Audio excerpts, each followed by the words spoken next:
बचपन से ही मैं प्रभु में विश्वास रखती और माता पिता के साथ सभाओं में जाती थी।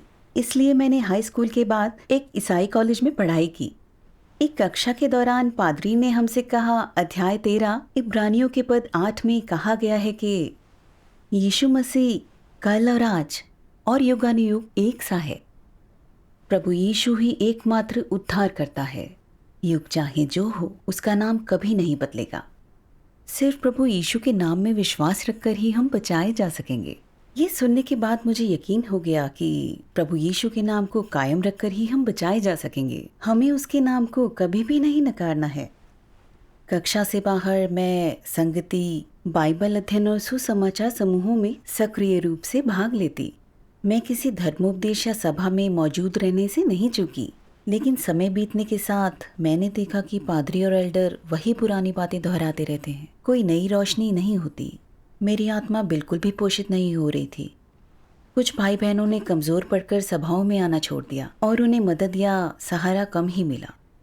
कुछ भाई बहन तो सभाओं के दौरान ऊँघते रहते और सेवा के बाद दूसरों को बीमा या कोई सामान बेचते रहते। कलीसिया के ऐसे हालात देखकर मैं बहुत नाराज़ और मायूस हो गई। मैंने सोचा, अगर एक ईसाई अपने आध्यात्मिक जीवन में आगे नहीं बढ़ता, सांसारिक चीज़ों और धन के पीछे भागता है, तो क्या वो ईसाई कहलाने लायक है? नहीं। पादरी और एल्डर ये सब होते देखते हैं मगर कोई परवाह नहीं करते। क्या ये प्रभु की इच्छा के अनुरूप है? इसे परमेश्वर की आराधना कैसे कहा जा सकता है? सही है। एक लंबे अरसे तक सभाओं में पोषण न मिलने से मेरी आत्मा मुरझा गई। मैं काम में भी व्यस्त रहती, इसलिए मैंने अब सभाओं में जाना छोड़ दिया। ये मुझे अच्छा नहीं लगा। इसलिए मैं घर पर ही बाइबल पढ़ने लगी और प्रभु से प्रार्थना करने लगी। हमेशा महसूस करती कि मैंने सारी उम्मीद खो दी है। मैं भटकी हुई और बेसहारा महसूस करती। फिर अक्टूबर 2017 में सर्वशक्तिमान परमेश्वर की कलीसिया की बहन ली और बहन वांग से मेरी ऑनलाइन मुलाकात हुई। मैंने पाया कि प्रभु के वचनों के बारे में उनकी संगतियाँ व्यवहारिक और प्रबुद्ध करने वाली हैं। मैंने वर्षों से प्रभु में विश्वास रखा था, मगर उसके वचनों के बारे में इतनी स्पष्ट संगति कभी भी नहीं सुनी थी।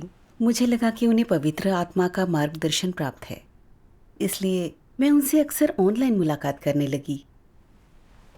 एक बार सभा के लिए लॉगिन करने में मुझे थोड़ी देर हो गई, लेकिन जैसे ही मैं पहुंची, मैंने बहन ली को ये कहते सुना, इंसान को बचाने की परमेश्वर की प्रबंधन योजना 3 युगों में बटी है। वह प्रत्येक युग में नया कार्य करता है और अपना नया नाम रखता है।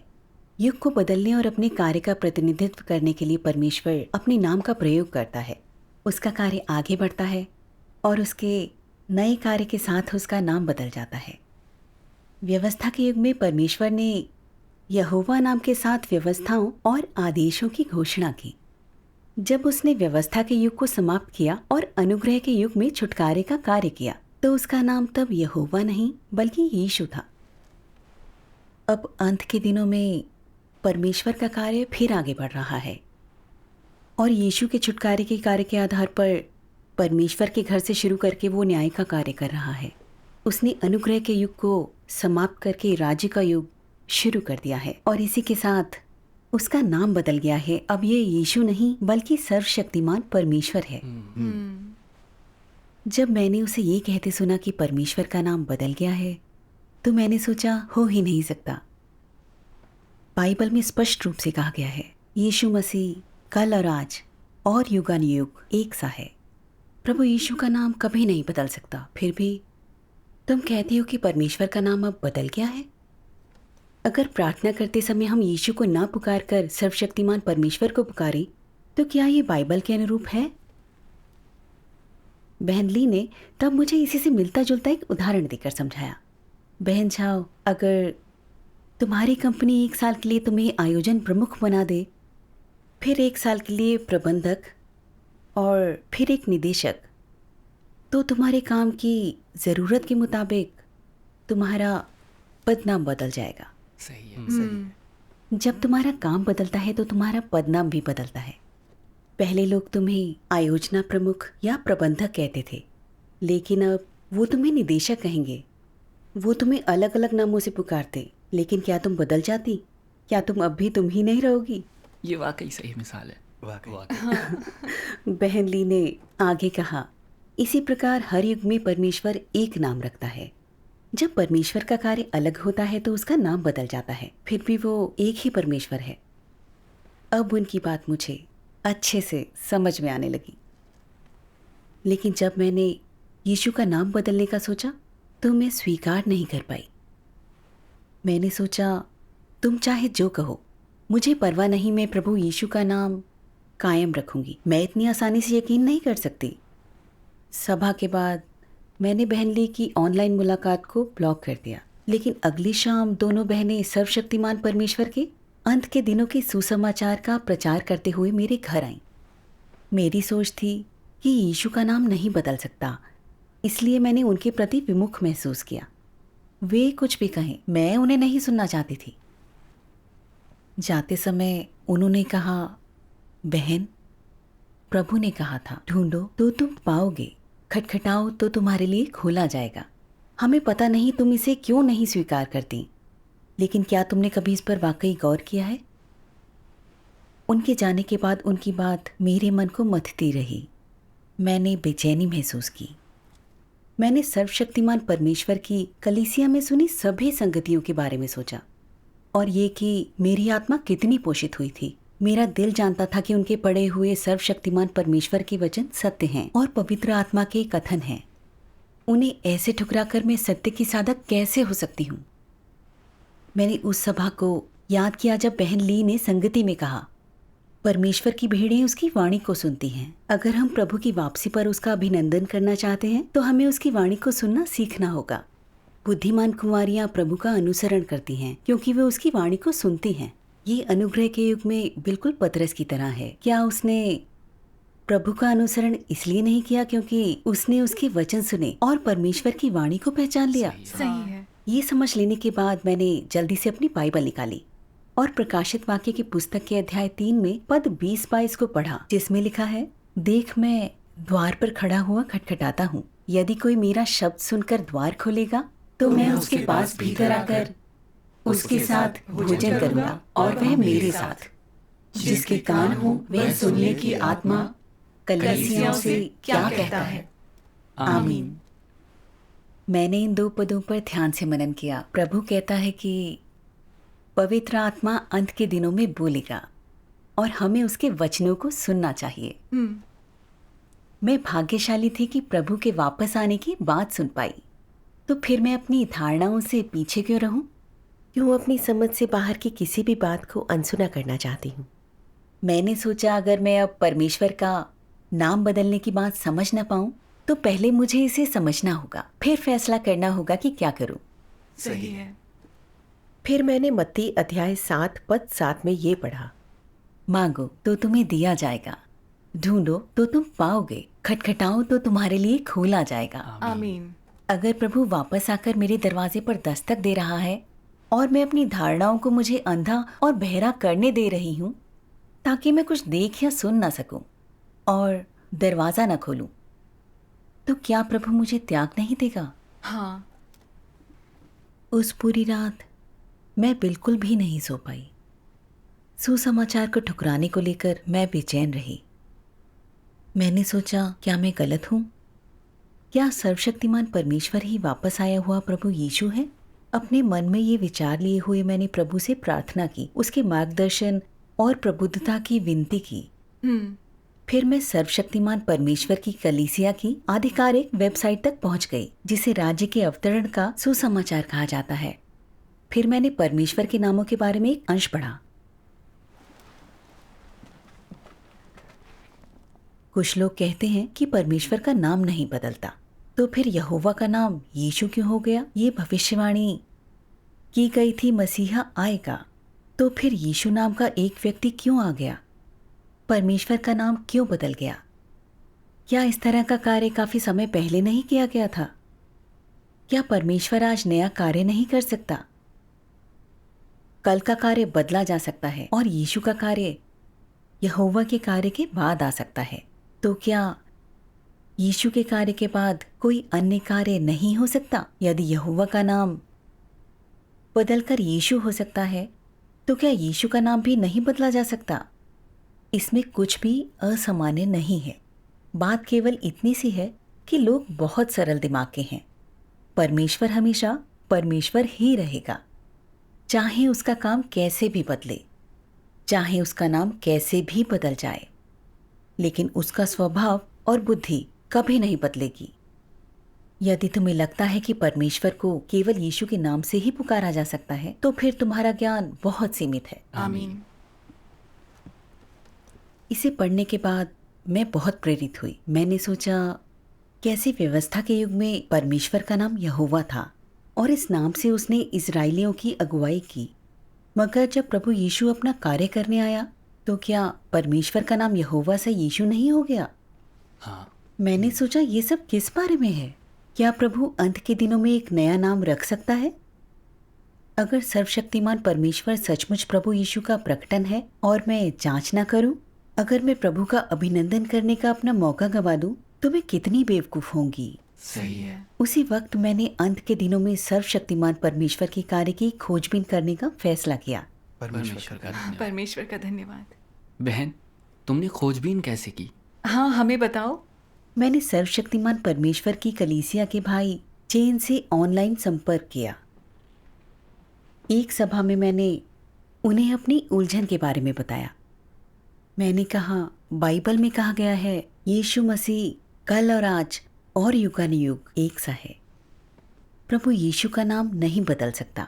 अगर वो अब आया है तो उसे अभी भी यीशु नाम से ही पुकारना चाहिए। उसे सर्वशक्तिमान परमेश्वर कैसे कहा जा सकता है? मैंने हमेशा से प्रभु यीशु नाम ही पुकार कर उससे प्रार्थना की है, तो मैं किसी दूसरे नाम से प्रार्थना कैसे कर सकती हूँ? भाई चे ने तब मुझे परमेश्वर के वचनों के 2 अंश भेजे। ऐसे लोग हैं जो कहते हैं कि परमेश्वर अपरिवर्तनशील है। ये सही है, किंतु ये परमेश्वर के स्वभाव और सार की अपरिवर्तनशीलता को संदर्भित करता है। उसके नाम और कार्य में परिवर्तन से ये साबित नहीं होता कि उसका सार बदल गया है। दूसरे शब्दों में, परमेश्वर हमेशा परमेश्वर रहेगा और ये तथ्य कभी नहीं बदलेगा। यदि तुम कहते हो कि परमेश्वर का कार्य अपरिवर्तनशील है, तो क्या वो अपनी 6000 वर्षीय प्रबंधन योजना पूरी करने में सक्षम होगा?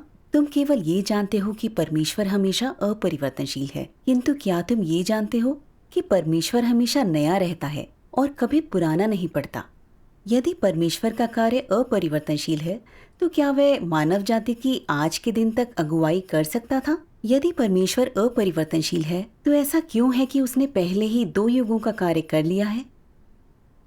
परमेश्वर हमेशा नया रहता है और कभी पुराना नहीं पड़ता। वचन उसके कार्य को संदर्भित करते हैं, और परमेश्वर अपरिवर्तनशील है उसे संदर्भित करते हैं, जो परमेश्वर का अंतर्निहित स्वरूप है। इसके बावजूद तुम 6000 वर्ष के कार्य को एक बिंदु पर आधारित नहीं कर सकते, या उसे केवल मृत शब्दों के साथ सीमित नहीं कर सकते। मनुष्य की मूर्खता ऐसी ही है। परमेश्वर इतना सरल नहीं है जितना मनुष्य कल्पना करता है, और उसका कार्य किसी एक युग में रुका नहीं रह सकता। उदाहरण के लिए, यहोवा हमेशा परमेश्वर का नाम नहीं हो सकता। परमेश्वर यीशु के नाम से भी अपना कार्य कर सकता है। ये इस बात का संकेत है कि परमेश्वर का कार्य हमेशा आगे की ओर प्रगति कर रहा है। आमीन। आमीन। इन्हें पढ़ने के बाद भाई चेन ने ये संगति साझा की, परमेश्वर अपरिवर्तनीय है। शब्दों का संदर्भ परमेश्वर के स्वभाव और सार से है। इसका ये अर्थ नहीं है कि उसका नाम कभी नहीं बदल सकता। परमेश्वर हमेशा नया है, कभी पुराना नहीं। उसका कार्य हमेशा सिर्फ आगे बढ़ता है और उसका नाम उसके कार्य के साथ बदलता है। लेकिन परमेश्वर का नाम चाहे जैसे भी बदले, उसका स्वभाव और सार कभी नहीं बदलते। परमेश्वर सदा परमेश्वर ही होता है, यही अपरिवर्तनीय है। आमीन। यदि हम ये नहीं समझते कि परमेश्वर अपरिवर्तनीय है, का संदर्भ किससे है, या ये समझते हैं कि परमेश्वर का कार्य हमेशा नया होता है, कभी पुराना नहीं होता, तो हम अपनी धारणाओं के आधार पर परमेश्वर के कार्य को सीमित करने की कोशिश करते हैं, यहाँ तक कि परमेश्वर का प्रतिरोध कर उसे आंकते भी हैं। सही है। फरीसी मसीहा के इंतजार में बाइबल से चिपके रहे, लेकिन जब प्रभु आया तो उसका नाम मसीहा नहीं बल्कि यीशु था, इसलिए उन्होंने उसे निंदित किया। हालांकि वे जानते थे कि उसके वचनों और कार्य में अधिकार और सामर्थ्य है, फिर भी उन लोगों ने उसकी जांच पड़ताल नहीं की। बल्कि उसका प्रतिरोध कर उसकी निंदा की। अंत में उन लोगों ने यीशु को सूली पर चढ़ाने के लिए रोमन लोगों के साथ सांठ-गांठ की और एक भयंकर अत्याचार किया। हाँ। अगर हम अब बाइबल से चिपके रहे, ये विश्वास करके कि यीशु का नाम कभी नहीं बदल सकता और सिर्फ वही एकमात्र उद्धार करता है, और इस तरह सर्वशक्तिमान परमेश्वर के अंत के दिनों के कार्य को नकारा गया, तो क्या हम फरीसियों जैसे नहीं होंगे?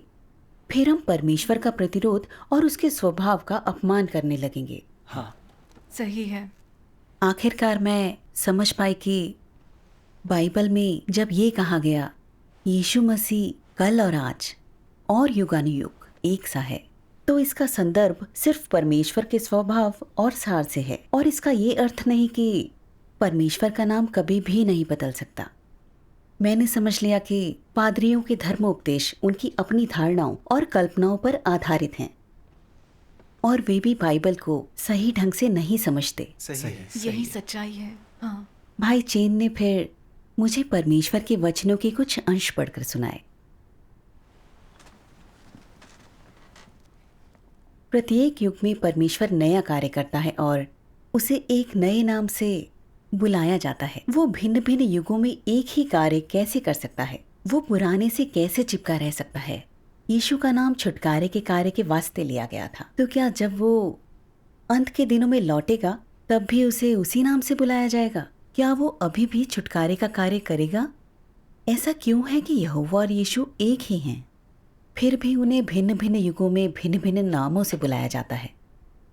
क्या ये इसलिए नहीं है क्योंकि उनके कार्य के युग भिन्न भिन्न हैं? क्या केवल एक नाम परमेश्वर का उसकी संपूर्णता में प्रतिनिधित्व कर सकता है? ऐसा होने पर परमेश्वर को भिन्न युग में भिन्न नाम से ही बुलाया जाना चाहिए, और उसे युग को परिवर्तित करने और युग का प्रतिनिधित्व करने के लिए उस नाम का उपयोग करना चाहिए, क्योंकि कोई भी एक नाम पूरी तरह से स्वयं परमेश्वर का प्रतिनिधित्व नहीं कर सकता, और प्रत्येक नाम केवल एक दिए गए युग में परमेश्वर के स्वभाव के उस समय से संबंधित पहलू का ही प्रतिनिधित्व कर सकता है। उसे केवल उसके कार्य का प्रतिनिधित्व ही करना है। इसलिए समस्त युग का प्रतिनिधित्व करने के लिए परमेश्वर ऐसे किसी भी नाम को चुन सकता है जो उसके स्वभाव के अनुकूल हो। यहोवा वह नाम है जिसे मैंने इज़राइल में अपने कार्य के दौरान अपनाया था, और इसका अर्थ है इज़राइलियों का परमेश्वर, जो मनुष्य पर दया कर सकता है, मनुष्य को श्राप दे सकता है और मनुष्य के जीवन का मार्गदर्शन कर सकता है। वह परमेश्वर जिसके पास बड़ा सामर्थ्य है और जो बुद्धि से भरपूर है। यीशु इमैनुअल है, जिसका अर्थ है कि वह पाप बलि, जो प्रेम से परिपूर्ण है, करुणा से भरपूर है और मनुष्य को छुटकारा दिलाता है। उसने अनुग्रह के युग का कार्य किया और वह अनुग्रह के युग का प्रतिनिधित्व करता है, और वह प्रबंधन योजना के केवल एक भाग का ही प्रतिनिधित्व कर सकता है। यीशु का नाम अनुग्रह के युग के लोगों को पुनर्जन्म दिए जाने और बचाए जाने के लिए अस्तित्व में आया, और वह पूरी मानव जाति के उद्धार के लिए एक विशेष नाम है। इस प्रकार यीशु नाम छुटकारे के कार्य को दर्शाता है और अनुग्रह के युग का द्योतक है। यहोवा नाम इज़राइल के उन लोगों के लिए एक विशेष नाम है जो व्यवस्था के अधीन जिए थे। प्रत्येक युग में और कार्य के प्रत्येक चरण में मेरा नाम आधारहीन नहीं है, बल्कि प्रातिनिधिक महत्व रखता है।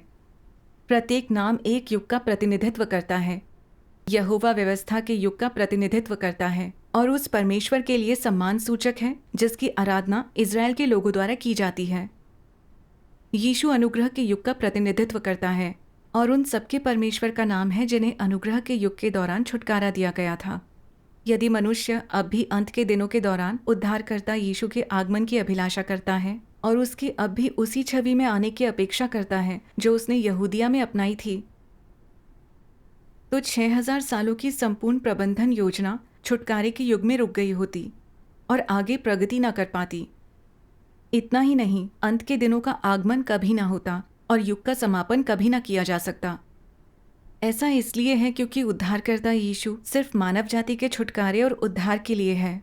यीशु नाम मैंने अनुग्रह के युग के सभी पापियों की खातिर अपनाया था, और यह वह नाम नहीं है जिसके द्वारा मैं पूरी मानव जाति को समापन पर ले जाऊंगा। आमीन। आमीन। फिर भाई चेन ने संगति जारी रखी। परमेश्वर की प्रबंधन योजना 3 चरणों में विभाजित है। प्रत्येक युग में वो अपने कार्य का एक चरण पूरा करता है। और अपने स्वभाव का एक अंश व्यक्त करता है। प्रत्येक युग में वो जो नाम रखता है वो उस युग में उसके कार्य और स्वभाव का प्रतिनिधित्व करता है, लेकिन ये परमेश्वर की संपूर्णता का प्रतिनिधित्व नहीं कर सकता। सही है। व्यवस्था के युग में परमेश्वर का नाम यहोवा था।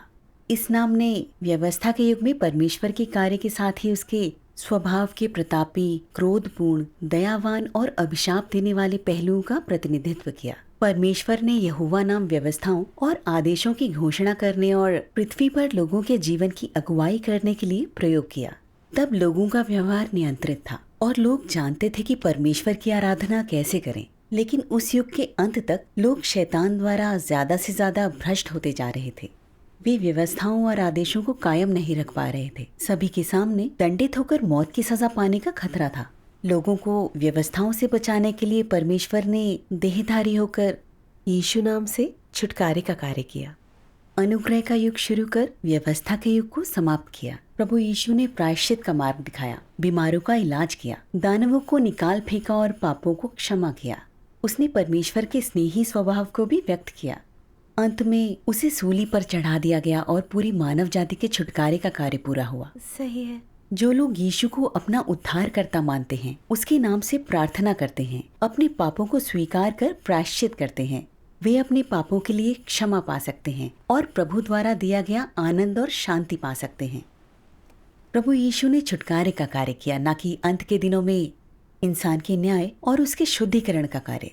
हमारी आस्था कहती है कि हमारे पापों को क्षमा कर दिया गया है, फिर भी हमारी पापी प्रकृति कायम है।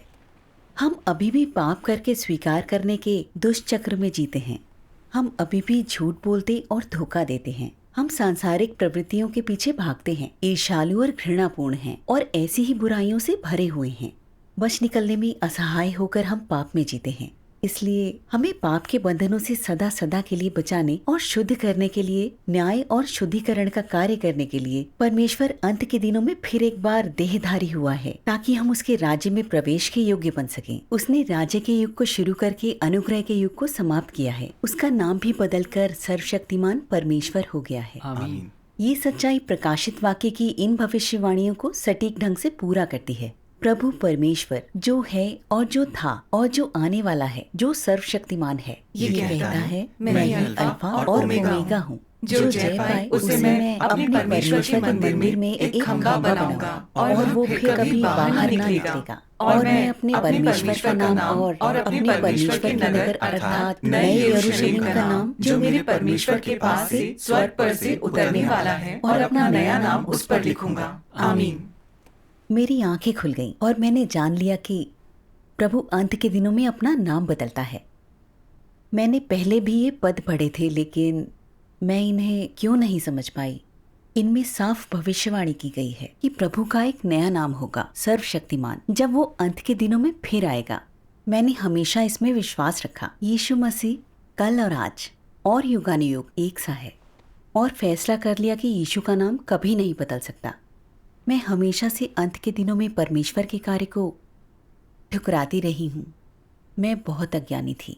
हाँ। मैं जान गई थी कि हर बार एक नया कार्य करते समय परमेश्वर अपना एक नया नाम रखता है। युग को बदलने और उस युग में अपने कार्य और स्वभाव का प्रतिनिधित्व करने के लिए वो इस नए नाम का प्रयोग करता है। मैंने जाना कि प्रत्येक युग में परमेश्वर द्वारा रखे गए नाम का गहरा महत्व होता है। हाँ। अगर मैं अपनी धारणा पर कायम रहूं कि परमेश्वर का नाम नहीं बदल सकता और वो अंत के दिनों में यीशु के रूप में आएगा, तो फिर परमेश्वर का कार्य आगे कैसे बढ़ेगा? क्या हमेशा सिर्फ अनुग्रह का युग ही नहीं चलता रहेगा? सही है, वाकई सच है। जब मुझे इसका एहसास हुआ तो कोई शंका नहीं रही कि अंत के दिनों में परमेश्वर का नया नाम सर्वशक्तिमान परमेश्वर है। परमेश्वर का धन्यवाद। परमेश्वर वाकई तुम्हारा मार्गदर्शन कर रहा था। सही कहा। भाई चेन ने फिर मुझे परमेश्वर के वचनों का एक अंश पढ़कर सुनाया। क्यों ना हम साथ पढ़ें? सर्वशक्तिमान परमेश्वर कहते हैं, मैं कभी यहोवा के नाम से जाना जाता था, मुझे मसीहा भी कहा जाता था, और लोग कभी मुझे प्यार और सम्मान से उद्धारकर्ता यीशु भी कहते थे।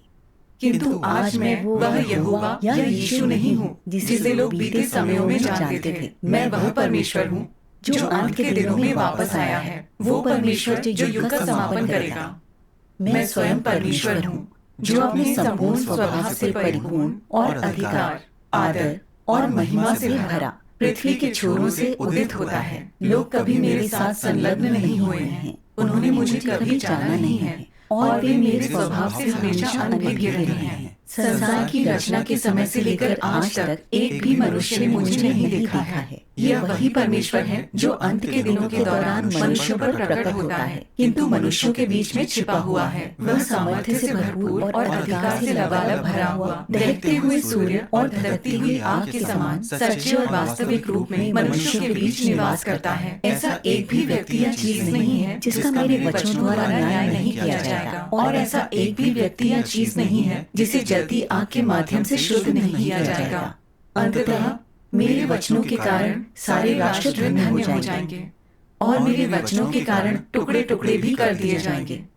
इस तरह अंत के दिनों के दौरान सभी लोग देखेंगे कि मैं ही वह उद्धारकर्ता हूँ जो वापस लौट आया है, और मैं ही वह सर्वशक्तिमान परमेश्वर हूँ जो समस्त मानव जाति को जीतता है। और सभी देखेंगे कि मैं ही एक बार मनुष्य के लिए पाप बलि था, किंतु अंत के दिनों में मैं सूर्य की ज्वाला भी बन जाता हूँ जो सभी चीजों को जला देती है, और साथ ही मैं धार्मिकता का सूर्य भी बन जाता हूँ जो सभी चीजों को प्रकट कर देता है। अंत के दिनों में यह मेरा कार्य है। मैंने इस नाम को इसलिए अपनाया और मेरा यह स्वभाव इसलिए है ताकि सभी लोग देख सकें कि मैं धार्मिक परमेश्वर हूँ, दहकता हुआ सूर्य हूँ और धधकती हुई ज्वाला हूँ, और ताकि सभी मेरी एक सच्चे परमेश्वर की आराधना कर सकें, और ताकि वे मेरे असली चेहरे को देख सकें। मैं केवल इस्राएलियों का परमेश्वर नहीं हूँ, और मैं केवल छुटकारा दिलाने वाला नहीं हूँ। मैं समस्त आकाश, पृथ्वी और महासागरों के सारे प्राणियों का परमेश्वर हूँ। आमीन। आमीन।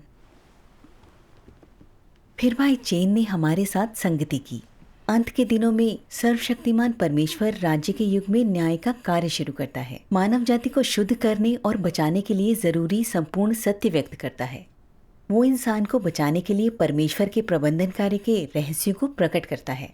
शैतान द्वारा मानव जाति की भ्रष्टता के सत्य और इंसान के पाप करने और परमेश्वर का प्रतिरोध करने की जड़ को उजागर करता है। वो भ्रष्ट मानव जाति की विद्रोहशीलता और अधार्मिकता का न्याय करता है, और सर्वशक्तिमान परमेश्वर के वचन लोगों को अपने स्वभाव के बदलाव का रास्ता दिखाते हैं, जो सर्वशक्तिमान परमेश्वर के नाम को स्वीकार करते हैं और परमेश्वर के वचनों के न्याय, ताड़ना, परीक्षण और शुद्धिकरण से गुजरते हैं। जो पाप को छोड़कर शुद्ध हो जाते हैं वो महाविपत्ति में जीवित रह सकेंगे। परमेश्वर उनको अपने राज्य में ले जाएगा ताकि वे उसकी आशीषों का आनंद ले सकें। परमेश्वर का धन्यवाद। जो दुष्ट मसीह विरोधी और अविश्वासी सर्वशक्तिमान परमेश्वर के कार्य को स्वीकार करने से इनकार करते हैं, जो उसका प्रतिरोध और उसकी निंदा कर उसे बदनाम करते हैं, वे महाविपत्तियों में रोएंगे, दांत पीसेंगे और परमेश्वर उन्हें नष्ट कर देंगे। परमेश्वर ने अंत के दिनों में अपना नाम सर्वशक्तिमान परमेश्वर रखा है ताकि वो मनुष्य के सामने अपने उस धार्मिक प्रतापी स्वभाव के साथ प्रकट हो सके जो कोई अपमान नहीं सहता, ताकि वो इंसान को शुद्ध करके बचा सके, ताकि हमारे भ्रष्ट स्वभाव से हमें छुटकारा दिलाकर परमेश्वर के राज्य का मार्ग दिखा सके। परमेश्वर हर इंसान को उसकी किस्म के अनुसार अलग रखता है, इस बुरे युग की समाप्ति करता है और इस तरह इंसान का प्रबंधन करने और उसे बचाने की अपनी 6000 वर्षीय योजना को पूरा करता है। परमेश्वर का धन्यवाद। ये सबके समझने के लिए भी है कि परमेश्वर ने सबका सृजन किया और वो इंसान के मार्गदर्शन के लिए बोल और कार्य कर सकता है। वो इंसान के लिए पाप बलि बन सकता है, उसे शुद्ध और पूर्ण कर सकता है। परमेश्वर ही आदि और अंत है। कोई भी इंसान उसके अद्भुत कार्यों, उसकी सर्वशक्तिमत्ता और बुद्धि की था नहीं पा सकता। राज्य के युग में सर्वशक्तिमान परमेश्वर नाम रखने का यही अर्थ है। आमीन। आमीन। सही है। जो लोग अंत के दिनों में सर्वशक्तिमान परमेश्वर का कार्य स्वीकार कर उससे प्रार्थना करते, उसके वचन पढ़ते हैं, वे पवित्र आत्मा का कार्य और जीवन जल का पोषण पा सकते हैं। फिर भी अनुग्रह के युग की कलीसियाओं में ऐसा सूनापन पहले कभी भी नहीं रहा। विश्वासियों की आस्था कमजोर हो चली है, प्रचारकों के पास कहने को कुछ नहीं रहा और कोई भी प्रार्थना से प्रेरित नहीं हो रहा। ज्यादातर लोग सांसारिक प्रवृत्तियों की ओर खींचते चले जा रहे हैं। ऐसा इसलिए क्योंकि उन्होंने मेमने के कदमों के साथ कदम नहीं मिलाया। उन्होंने सर्वशक्तिमान परमेश्वर के न्याय को स्वीकार नहीं किया, इसलिए वे जीवन जल का पोषण प्राप्त नहीं कर सकते। वे अंधेरे में गिरते हैं और उन्हें बाहर निकलने का रास्ता नहीं सूझता। भाई चेन की संगति ने मुझे दिखाया कि सर्वशक्तिमान परमेश्वर यहोवा और यीशु एक ही परमेश्वर हैं। ये केवल परमेश्वर ही है जो विभिन्न युगों में अलग अलग कार्य करने के लिए अलग अलग नाम रखता है, लेकिन उसका नाम चाहे जैसे बदले, उसकी पहचान और सार कभी भी नहीं बदलते। परमेश्वर परमेश्वर ही होता है। आमीन। प्रत्येक युग में परमेश्वर का नाम अर्थपूर्ण होता है। खासकर राज्य के युग में परमेश्वर का सर्वशक्तिमान परमेश्वर नाम रखना और परमेश्वर के घर से शुरू करके न्याय का कार्य करना हमारे पाप मुक्त होने और परमेश्वर द्वारा बचाए जाने के लिए बहुत अहम है। आमीन। बिल्कुल बिल्कुल सही है। मैंने सोचा बरसों से मैं किस तरह सभाओं और धर्मोपदेशों में कोई पोषण हासिल नहीं कर पाई थी। भाई बहनों की आस्था कमजोर पड़ गई थी और प्रचारकों के पास कहने को कुछ भी नहीं था। ऐसा इसलिए क्योंकि पवित्र आत्मा का कार्य आगे बढ़ चुका था। हम मेमने के कदमों के साथ कदम नहीं मिला रहे थे। हम परमेश्वर के मौजूदा वचनों से पोषित नहीं हो रहे थे, इसलिए हम अंधेरे में गिर गए थे। हाँ। उस पल मुझे यकीन हो गया कि सर्वशक्तिमान परमेश्वर ही वापस आया हुआ प्रभु यीशु है। फिर मैंने सर्वशक्तिमान परमेश्वर को स्वीकार कर लिया। आमीन। परमेश्वर का धन्यवाद। फिर मैं सर्वशक्तिमान परमेश्वर के नाम से प्रार्थना करने लगी और उसके वचनों को पढ़ने लगी। जीवन जल से मेरा सिंचन हुआ और मैं मेमने के भोज में शामिल हुई। सर्वशक्तिमान परमेश्वर का धन्यवाद। परमेश्वर का धन्यवाद। ये संगति बहुत बढ़िया है।